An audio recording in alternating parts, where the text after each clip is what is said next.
Sam Harris has been one of the world's most formidable debaters for nearly 20 years. He has gone toe-to-toe with other people we've covered on the channel, like Ben Shapiro and Jordan Peterson, and he has held his own. And although he doesn't quite have that biting wit of Christopher Hitchens, he manages a few zingers of his own as well.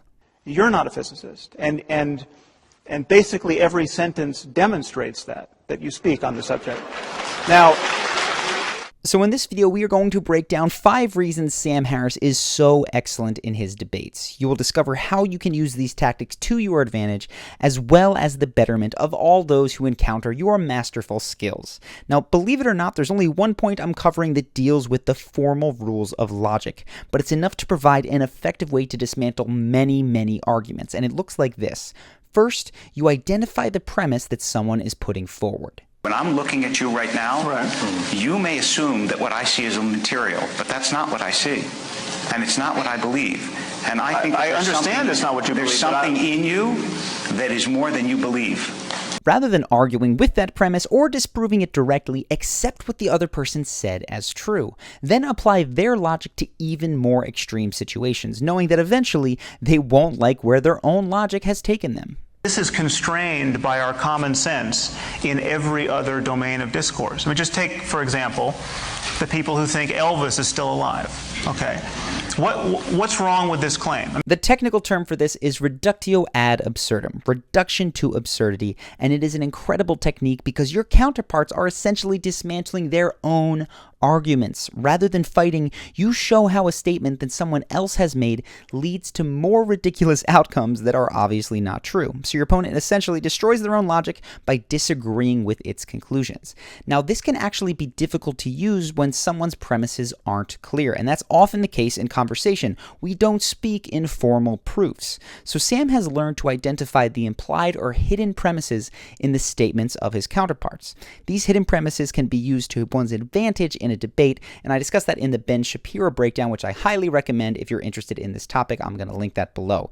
But herein is an example of a hidden premise that Sam identifies and dismantles with an argument that makes the logic sound absurd. First, see if you can spot that hidden premise. Ben, in this case, is arguing that religion, and in this case Catholicism, has been supportive of scientific inquiry. In fact, that it was one of the foremost champions of scientific inquiry. Virtually all major universities were sponsored by the Catholic Church, which saw consonance between science and religion as a reason to actually investigate the natural world. Well, no, I mean, I think that's backwards. Did you catch it? Ben's logic looks something like this, though he doesn't state it outright. Now, with this in mind, watch how Sam responds and immediately shows this line of argument can be taken to absurdity. I think the reality is there was everything that was good that was done anywhere at any time prior to, pick your year, was done by some religious person. I mean, there was just nobody else to do the job, right? So you could make the argument that Catholics built every bridge in Europe until the Protestants came around and they built their half of the bridges. I mean, so there was just no one else to do the job. So if you can find the hidden premise and then take it to an extreme, you already have a very powerful logical tool to completely destroy someone's argument. But as with all human endeavors, emotion drives debates just as much, if not more, than logic. So the rest of the points in this video are emotionally based, even if they're coming from someone who seems Vulcan-like in their demeanor.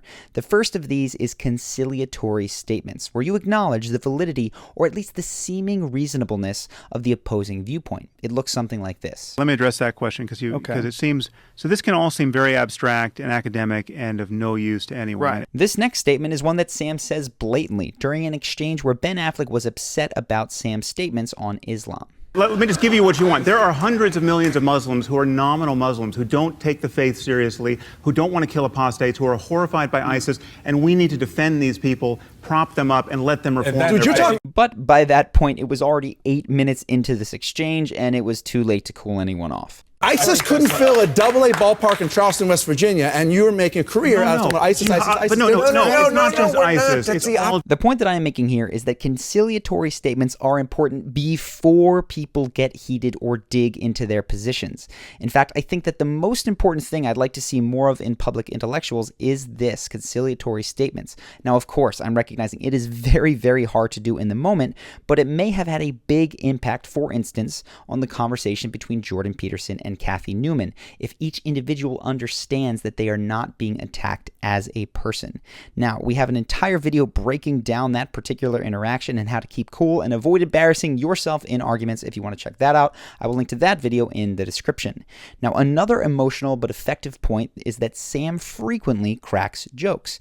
You would think this doesn't make sense in a debate, but when it's done at the expense of the other side's arguments, this tactic can actually win over the audience, like in this clip where Sam argues against the existence of a Judeo-Christian God. And he's got galaxy upon galaxy to attend to, but he's especially concerned with what we do, and he's especially concerned with what we do while naked. Or when you make yourself the butt of a joke, it can open up the other side to listening to you more and maybe even to changing their mind. I've been very worried about this, that all of you have given up a perfectly serviceable Tuesday evening only to hear the four of us tell you every which way that we have no idea what happens after death. I won't go deep into the details here, but different types of jokes can have wildly different effects. I've covered this at length in other videos, and again, I'm going to link to those below. For now, know that in a debate setting, a well-timed joke can either open your counterpart to having their mind changed or simply win audience points. Which brings me to the most persuasive element, I think, of Sam's style of speech, and it's his use of vivid, specific imagery. Visual images are incredibly persuasive in people because we see them in our head, we can't deny it, it becomes true. And which is why even though Sam could have simply said this, Well, just to give some context, we're living in a world in which 9 million children every year die before they reach the age of 5. he decided to add this. I mean, that is an Asian-style tsunami of the sort you remember from 2004 every 10 days, killing only children before the age of 5.